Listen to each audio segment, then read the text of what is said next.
Hello. Welcome to the end of the year book tag. I am feeling some type of way, but it's okay. We'll get through this together. It is December 10th, and even though I am still not at my Goodreads goal, I think like it's a good place to like reflect on the next year. And I'm already saying like goodbye 2023. Like for me mentally, since December we've been in 2024 because I need this year to be over. So I just wanted to close out the year with the end of the year book tag created by Destiny Sidwell. I do believe this is the first year that this book tag is around. I'll tag below the creator of this tag and also the questions that I'm going to get into, but I thought it was different and I thought it was a good way to kind of sum up my subpar year, if I may say so myself. So let's get into it. So the first prompt is the most disappointing book of the year, and I don't usually like to, bash other authors or anything like that, but this book I do single-handedly blame for my reading slump for the rest of the year, and that was The Invisible Life of Addie LaRue. This is the first V.E. Schwab book that I read. I'm not opposed to reading more by her, but this book was such a slog for me, and I just did not like it. I did not vibe with it. It is not my style. I feel like, and this is one of those books now with the Spanish Love Deception that if I see someone recommending either of those books, I'm like, I don't know if our vibes will match, because I was not a fan of this book and I felt like it went on too slow. I don't like to get into the crooks and crannies of just like, talking shit about a book, but I will say I understand why people like it. I think that there is like very beautiful writing. I think there's very quotable scenes and passages from this book, but for me, like, 2023 was the year of mismarketing, and I just feel like with the book talkification and like the fast fashion, they've been saying this, of like books that has kind of manifested because of platforms like Book Talk. I just feel like it is so hard to find books that actually like say what they mean and mean what they say, if that makes sense. So like, I'm tired of everything being an enemies to lovers. I'm tired of things that are not romances being advertised as romances, and that will be the end of that rant. It was just a disappointing read for me. So anyways, let's get into the next one. So the next prompt is the Underdog Book of the Year, and I will have to say that it's ruling 6th Tend, I think that's how you say it, by Victoria Aveline. I will always try to promote this series to anyone that will listen to me. This is a romance book, and it is a sci-fi romance by Victoria Aveline called the Clickkean series.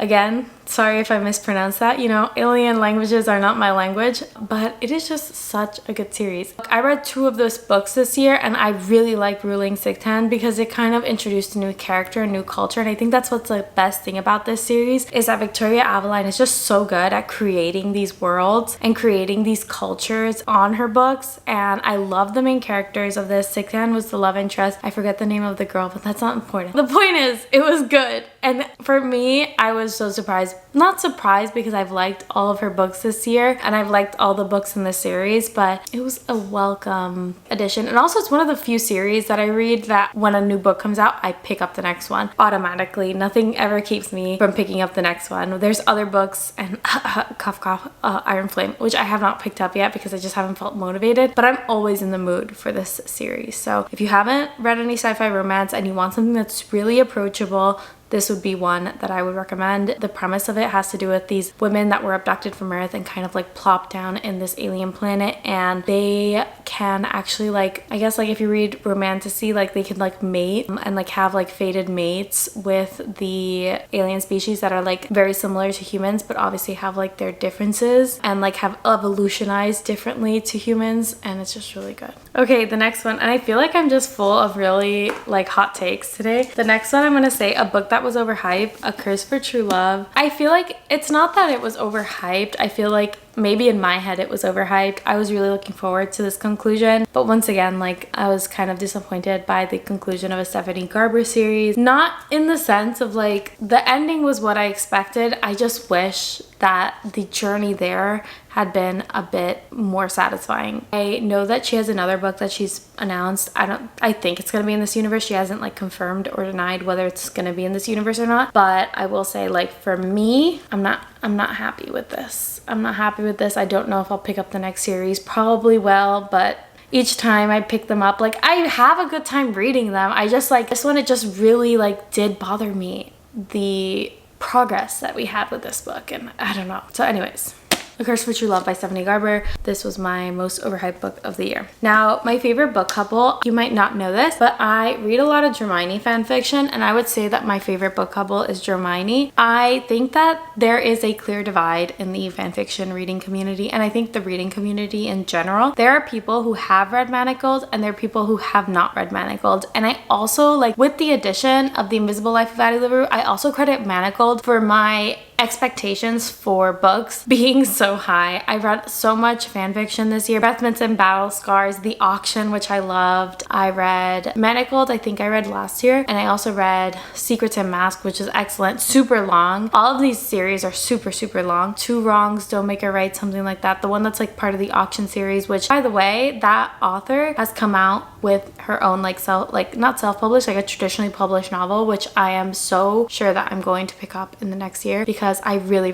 like the writing style. And also I'm kind of in like into contemporary romance now, but like I digress. We're gonna get there when we get there, okay? The next one is favorite main character, and for me that had to be Aelin Galathynius. I finally finished Kingdom of Ash this year, the entire Throne of Glass series, and Aelin Galathynius, like, she lives in my heart rent free. Like, that entire series, like, Aelin, like, actually, like, oh my god, I love her.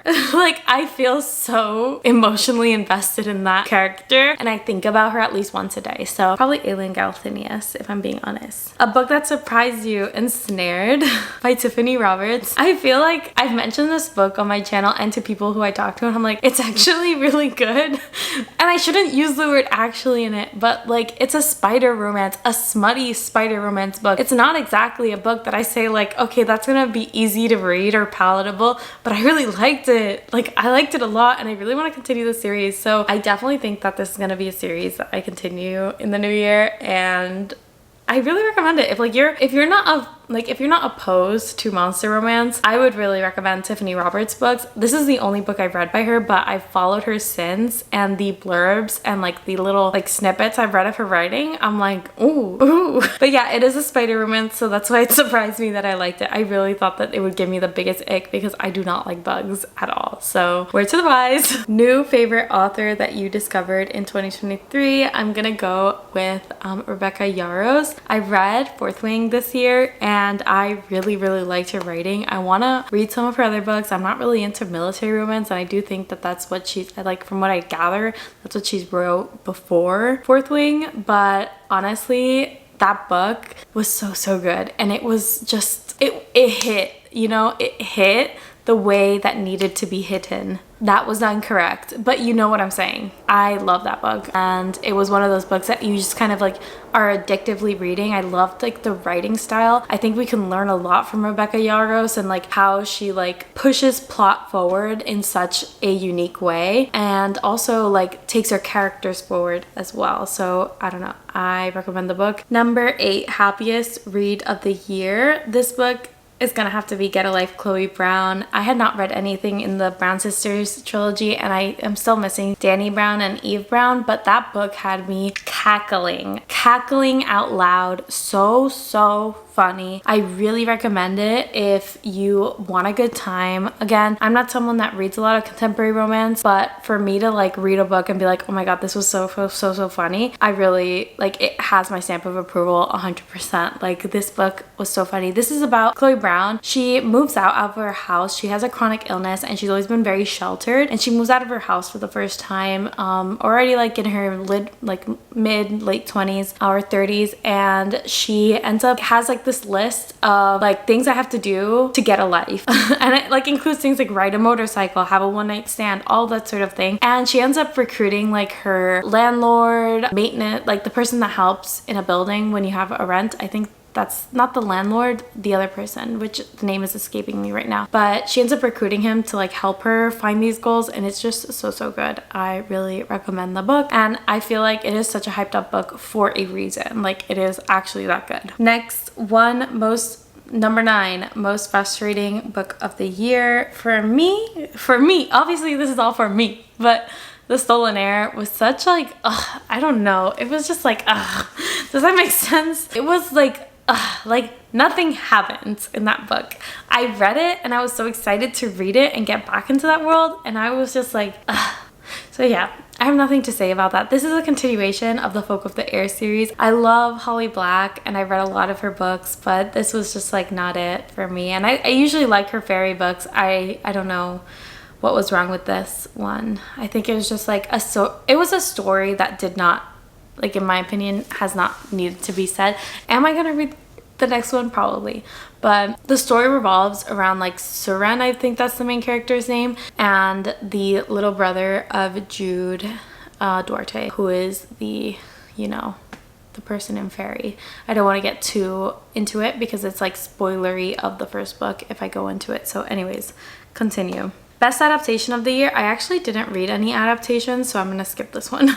Longest book I read this year, Kingdom of Ash. Like I've mentioned, this is the conclusion to the Throne of Glass novels, and I am positive that probably next year the longest book I'm going to read is either going to be Way of Kings by Brandon Sanderson, or it is going to be the next like Sarah J Maas book that's coming out, because I'm sure it's long AF. Anyways, let's continue.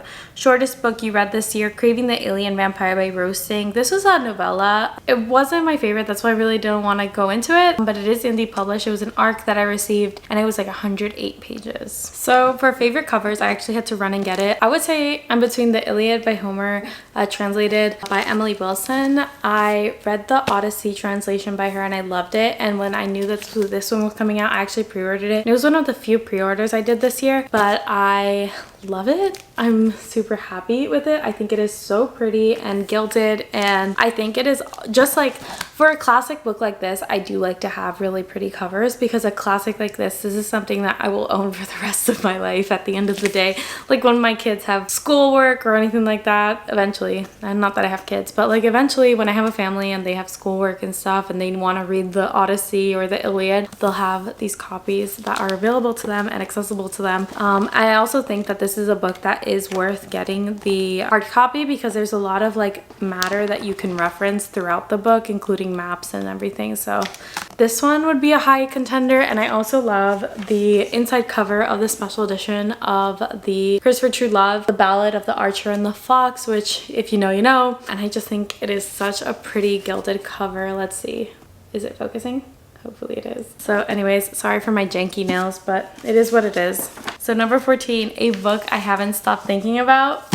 Fourth Wing. Okay, so yes, I said that I wasn't ready to read the next one, but it's because I'm not prepared to face the music. I actually read this pretty late too. I read this in like, I would say like late summer, early fall, and it totally like, it did it for me. It was so good, and I really like the main characters, but I feel like my nervousness with this book has to do a lot with the fact that like there's 5 books planned and this is book 1. Book 2 just came out, and like book 1, the main love interest pair that I thought that was gonna be in this already together. So like, what? Excuse me? This would be the book I haven't been able to get out of my brain. In case you don't know, it's about a dragon writing academy where the main character, she ends up kind of having to join it instead of doing her original plan of becoming a scholar after her sibling passes away, and her mom, who is like a head commander in this universe, is like, no, you know, our family line only breeds bad bitches, so you need to be a bad bitch too. Number 15, cringiest book I've read this year. I don't really read cringy books, but I will say like a book that I cringe when I like acknowledge that I read it, and that is The Kraken Sacrifice. It is a Kraken romance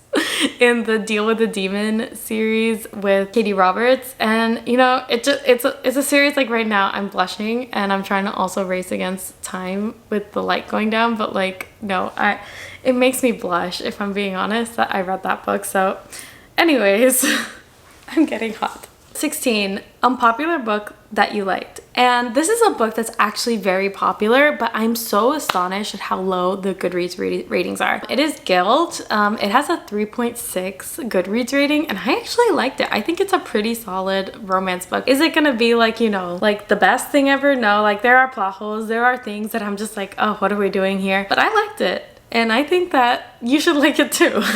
I haven't continued the series though, so I'll let you know.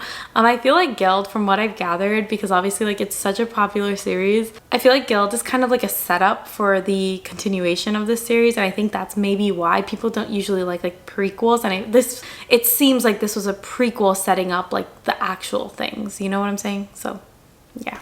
highest and lowest rated book you read on Goodreads? Do I agree? Kingdom of Ash is number 1 of the books that I've read this year, so that's at a 4.66. I do agree. I think it is a great finalization of the series, and I feel like it's really hard when you have like a series that's that long to finish it up and for it to be like, you know, it satisfy everyone. So I don't expect a book like that to satisfy everyone, but I think it did the best that it could with the tools that it had. So anyways, and the lowest one was The Kraken Sacrifice, 3.44, and I do kind of agree with that. I gave it like a 3-star. It was okay to me. It wasn't my favorite. Tentacles weren't really my thing. I'm not gonna go into that right now. Favorite quotes of the year. This was hard. I would say one that lives in my head rent-free would be once upon a time in a land long since burnt to ash, there lived a young princess who loved her kingdom. Like, I'm gonna cry. Or You Do Not Yield has gotten me through so much. So yeah, you like probably the Kingdom of Ash quotes. Like, I think that they were some gems in there, and I think it was just like, I feel like it's really hard to like compare this in a series that I've like literally been reading for like the majority of my life, probably like 15 years. So it is a big thing. It is a big thing. 15, no, 10 years. I read like the first one the year it came out, so maybe that was 2015. So like almost 10 years. Like, that's a long time. A long time. 19, a book with the most unique concept, and I'm gonna actually just give this one to A Deal with a Demon and Ensnared. I feel like monster romances are pretty hard to, you know, sell, and I think that they did it pretty well. I read the first one, which was A Dragon's Bride, I think that's what it's called, and Ensnared, obviously, like, you have to be pretty unique and ballsy to try to sell these ones, so I would say those two win that prize. 20, a book that I would reread, definitely Fourth Wing. I definitely see this book as something that I reread in the future. I obviously didn't reread it this year since I read it this year, but I would see like when the 3rd book comes out, if it takes more than a year, then I would pick it up again and pick up Iron Flame again. It depends, you know, maybe I don't like Iron Flame once I read it, because apparently a lot of people have had mixed reviews, so we'll see. So I'm gonna actually do the last 2 in this tag together because I think that they kind of tie together. Reading goal reflection and 2024 reading goal. So my 2024 reading goal, it's always set to 50. I think that's pretty achievable for me on a usual time basis.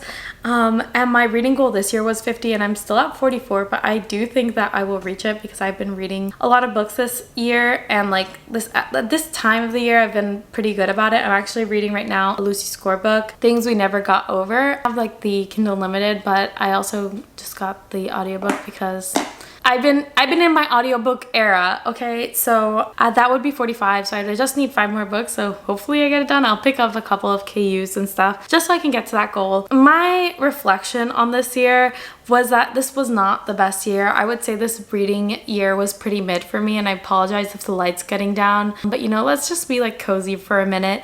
This year was very difficult for me, like on a professional and personal level, and it was hard to prioritize my reading, my writing, my channel, everything like that. So next year, like what I'm looking for is for fun.